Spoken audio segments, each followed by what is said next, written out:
Sue Elliott. And I'm Ed Holen. Welcome to this week's edition of the Olympia Insider. As usual, we're down here in Olympia, and the sky was bright sunny a few moments ago, but it's kind of clouding over.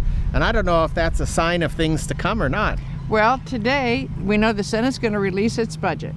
And you might recall last week, Governor Inslee identified his budget priorities. And so yesterday we talked with Melissa Johnson, who gave us an overview of the budget process and where we're at. So last week we saw a proposal from Governor Inslee, his budget, not a complete budget, but highlighting different policy areas with some funding numbers attached, but not a complete balance sheet. It was helpful in that you could get a sense of where he's coming from. He provided some revenue options, his tax loophole closure list, but again, not a complete budget, so you can't really see what's being cut and what's being funded. In the end, maybe not as helpful as a complete budget would be.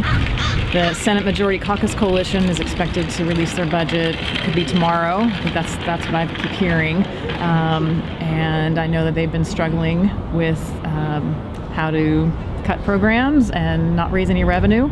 And then we have the House budget coming out sometime after the Majority Caucus Coalition's budget.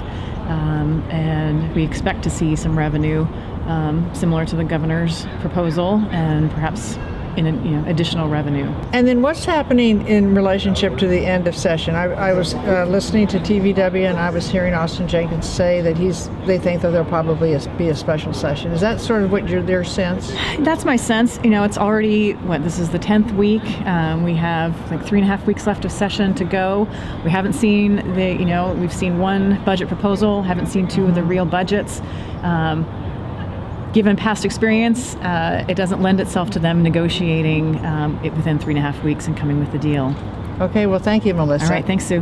As Melissa said, last week, Governor Inslee presented his budget, and the priorities for people with developmental disabilities were pretty similar as to what Governor Gregoire did. And although the process this year is a little different, we are, over the next couple of weeks, going to be tracking the budgets very, very carefully as the Senate and then the House comes out with their budgets. If you follow us on this podcast, we're going to feature some possible messages you might want to send, as well as comparing the 3 or 4 versions of the budget to see what kind of ends up at the very end. And remember, your phone calls, your emails, your contacts with the legislators still really count. And remember, change is made by those who show up.